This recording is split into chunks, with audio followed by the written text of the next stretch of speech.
Kristen, and you're listening to Podcast and Amplify, a podcast for women entrepreneurs who want to amplify their voice and brand through podcasting and grow a wildly successful business. I'm the executive producer and host of 2 shows and an entrepreneur, and I love helping women grow their visibility, mindset, and business to the next level. Each week, I share tips on how to launch and leverage your podcast, and I'm bringing on the very best business leaders to give you advice on how to build your business empire.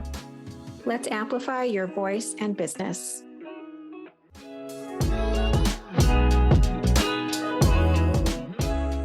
Welcome back to Podcast and Amplify.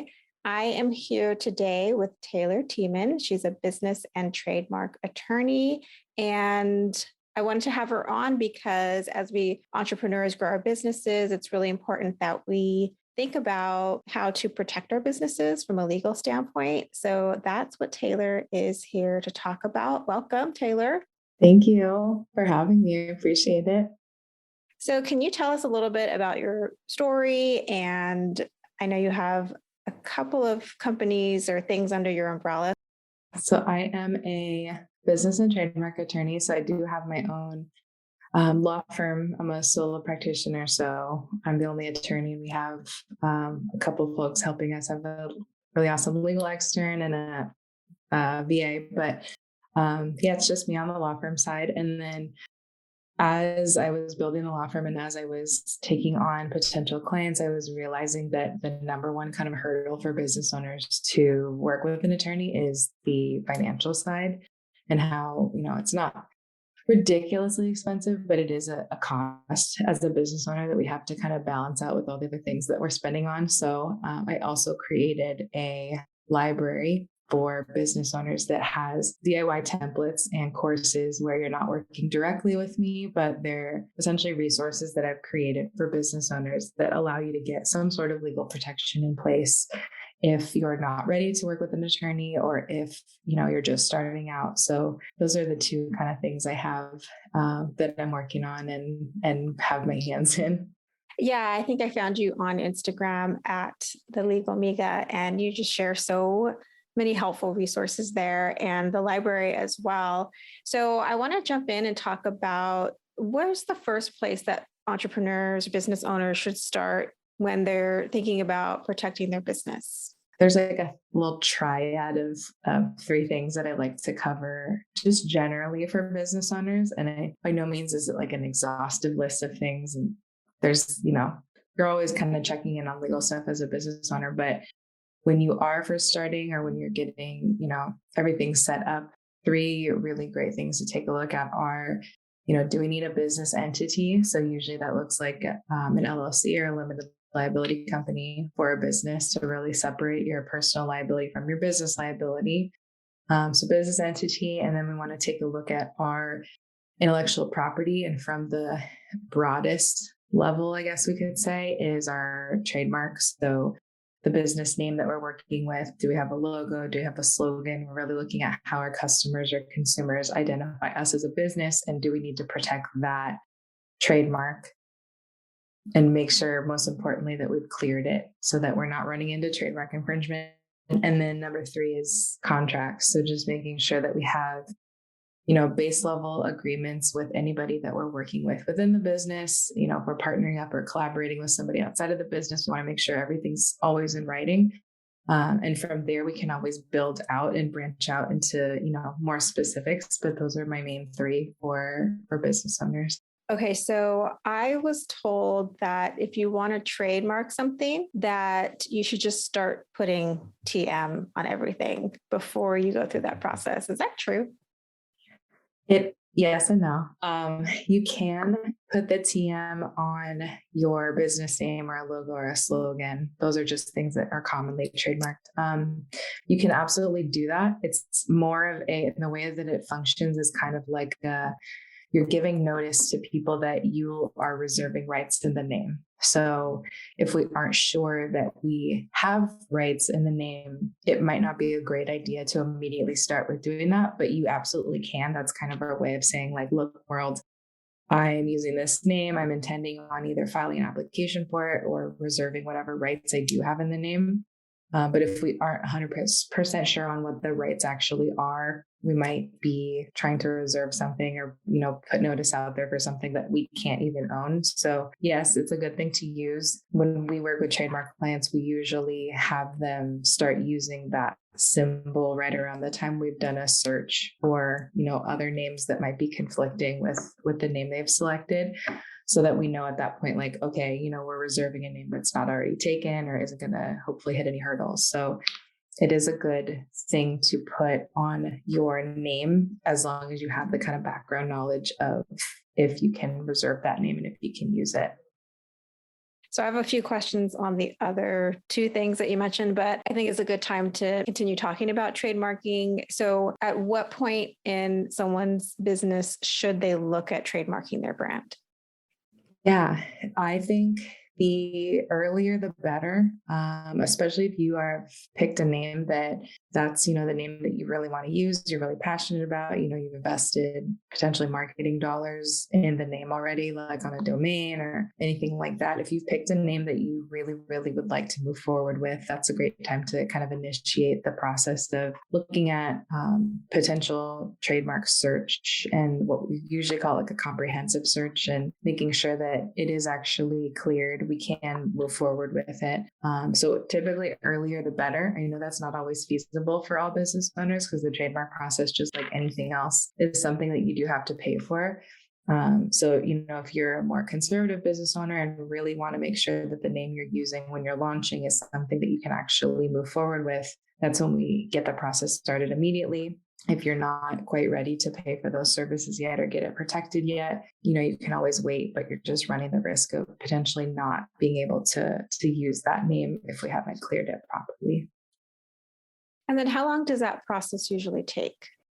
The trademark application process at the federal level is right now they're taking 6 to 7 months to assign your application to an examining attorney with the trademark office. And then they review it, they go through their own process. By the time we are hopefully registered, right now we're looking at like a year from start to finish, if there's no other conflicts along the way with your application, but they are taking quite a bit amount of time to get everything processed.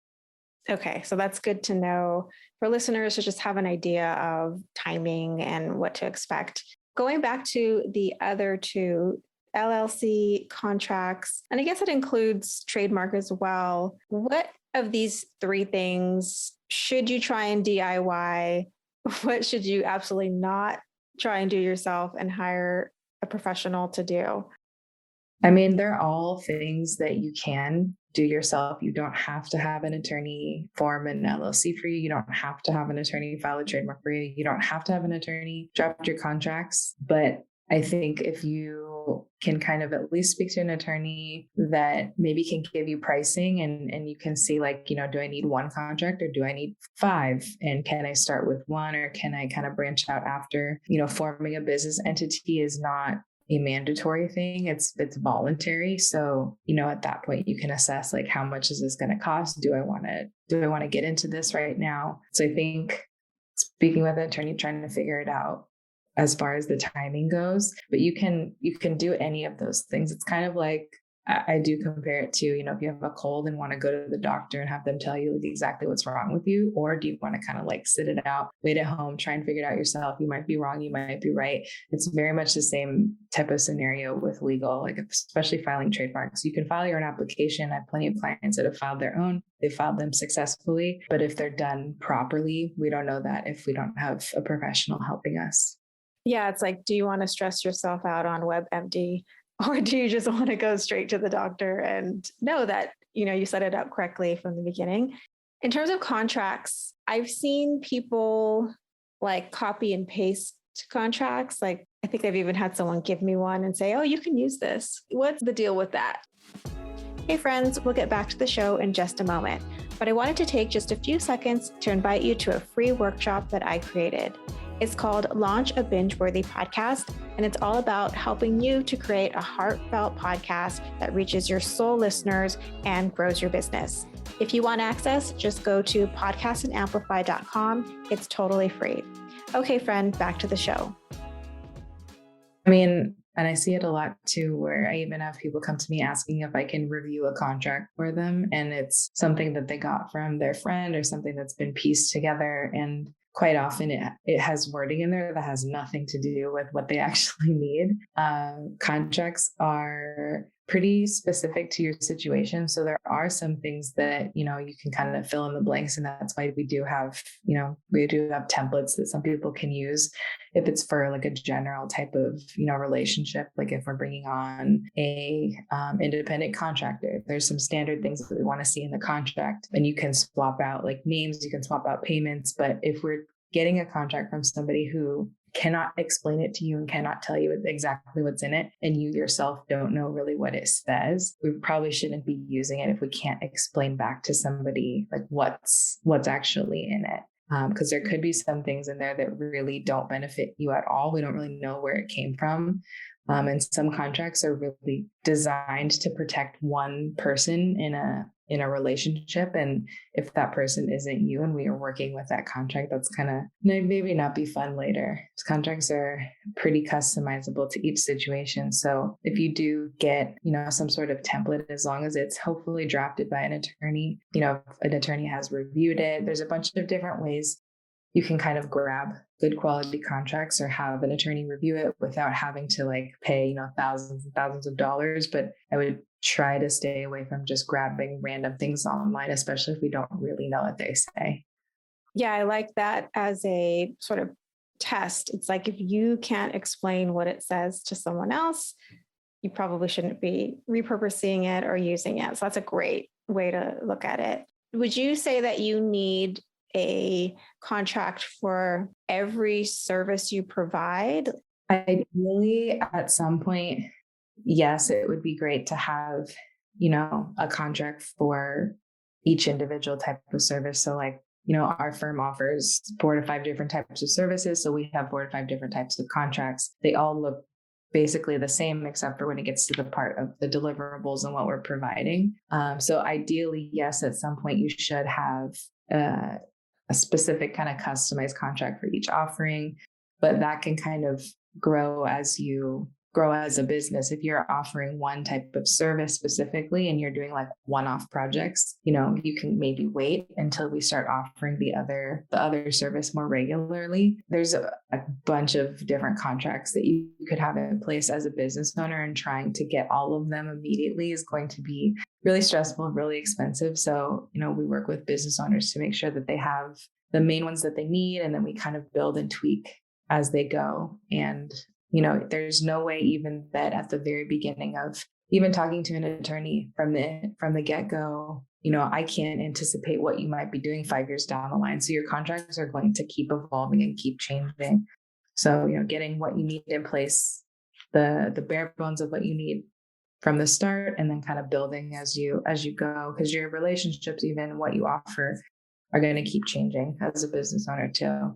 Yeah, that's a great reminder that your contracts, when you start out, that they're going to need to be updated and evolve with you as your business evolves. So in terms of the LLC, if you were to hire legal support, does it matter if they work in your state? Yeah, if you are getting assistance from an attorney, the attorney that's forming the LLC or whatever sort of entity that you need, they do need to be licensed in your state. So like, for example, I can't form another business outside of California, but there are some legal platforms that, they kind of get around that by not offering legal services. You don't work with an attorney, but instead you're working with basically like a filing company that, as long as you can tell them what you need, they can file for you in any state. So the main difference there is they're just not going to be providing you legal advice. But if you can walk in and tell them, well, by walk in, I mean like click on a website usually and tell them, hey, I need an LLC in this state, they'll probably do like a, general basic formation for you. Those are good options too, if you're looking for something that might be a little cheaper than working with an attorney. But again, they usually can't give you advice. So if you tell them, hey, I need an LLC, they'll just form it for you. Whereas an attorney might actually sit with you and say like, okay, why do you think that you need this? What is your structure looking like?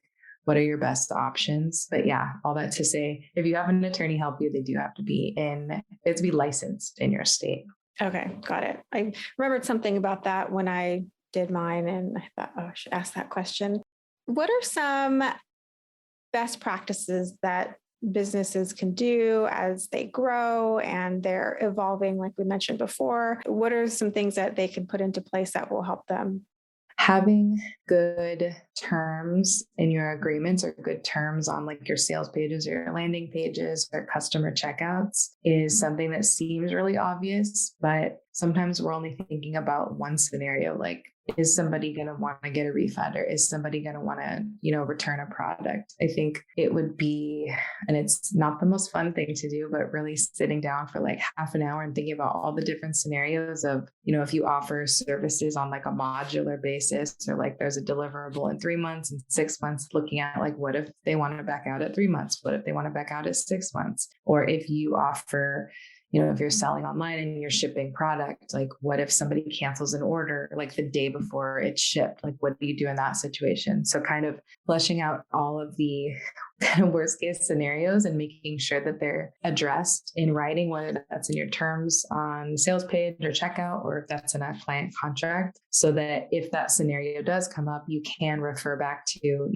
in the terms, this is what we do. So, I'm sorry you don't get a refund, or here's what it says in our contract. We're not going to refund you this, but you'll get X amount because we're at, this date versus the beginning. So I think it is a good idea to kind of just do worst case scenario type brain dump. And it's not fun. It might be a little not enjoyable to do that, but it will help you in the long run if there's ever a problem. And I think I mentioned earlier, you can't know ahead of time every single bad situation. So you're just going to come up with things along the way where there's an angry client, there's an angry customer, and then you kind of tweak your language as you go. And then in the future, you know how to deal with that. But having good, I guess, foresight to be able to maybe envision what might happen with a customer or a client is like most of our problems when we're looking at legal anything. Oh, that's so interesting and makes so much sense because, if you take the time to think about what is the worst case scenario and then you spell out what their options are, then that can save you huge headaches, I'm sure. I mean, I think even if it's not feasible to have an attorney immediately or have somebody on board helping you, I think just getting an initial consult and having, maybe an attorney talk with you for half an hour, there's things that, we deal with on a daily basis that we might remind you of something that you maybe wouldn't have thought of until like a year in. And it's good to just kind of have that even on the back burner of, I might not be ready to file trademark now, but at least I had an attorney walk through it with me. And I know that, I'm ready, but in a month when I have some funding, I'm going to go ahead and move forward with it. I think it's a good idea to get at least some level of strategy so that you can make the necessary steps when you're growing your business. Yeah, strategy and just knowledge, right? Just someone telling you things that you should be thinking about that you probably didn't because you're not a lawyer. And so that's really helpful. Are there legal issues or things that come up that are common to, like, say, online business owners or online entrepreneurs? Yeah, I think one of the big ones that is missing is just having, like, if you're selling anything online, you've got to have, how do your policies work? Like, what's your refund policy? What's your return policy if you have products? Having that clearly stated, because if we have any sort of like dispute on a payment, if you're taking especially credit card payments, when those disputes come up, they're really stressful and you have to go back and, prove that you had, terms and policies in place that your customer was able to see. And if we don't have those, then we're in a not great situation and we're usually out whatever money that is, because the credit card companies usually favor the customers. So having those things clearly visible, and even if you're able to have somebody agree, like with the little checkbox, agree to terms of your site, usage of your site, but whatever your terms are when they're purchasing something, whether that's a product or a service, those are really important to have, because when people come to me with a payment dispute, my first question is, okay, what do your terms say? Or what does your contract say? And if they don't have that, it's really, really difficult for us to get it resolved in your favor as a business owner. So having those clearly stated is super important. Yeah, I can see how important that would be, especially when it comes to settling a dispute. And, like you said, credit card companies, they'll just pull back the charge and then investigate. So you're going to be out that money and then potentially be out of it forever if you didn't have your terms clearly set up. Yeah. It's a bummer. On the consumer side, it's great if somebody's using our card fraudulently because the bank will forgive it. But as a business owner, you have to think about how you're collecting payment. And if you're collecting credit card, which many of us do, and that's a great, obviously, way to collect payment, you have to think about all right, if there's a dispute and somebody wants to just say, hey, I never wanted to pay that, the bank usually favors the person on the side with the card. So you have to be ready to show them what they need. So I want to make sure that people can find out more about you. So please let listeners know where they can find you. Yeah, thanks. I'm on Instagram at legalmiga, LEGALMIGA, and website's www.tiemanlaw.com. But yeah, that's where I hang out. I'm on some of the other social platforms, but I can't even keep up with half of them. So I hang on Instagram. I know it's hard, right? I say hang out wherever you have the most fun, and that'll be the best bet.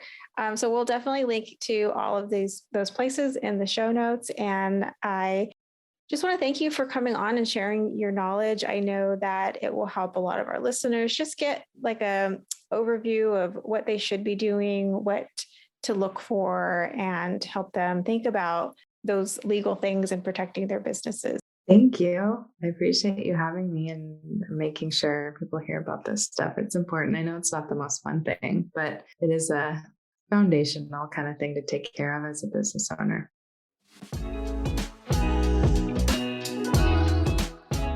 If you loved today's episode, please subscribe so you don't miss a show. And rating and reviewing this podcast is the best way to help support us. Always remember, your voice and what you have to offer is needed in the world. Until next week, take care.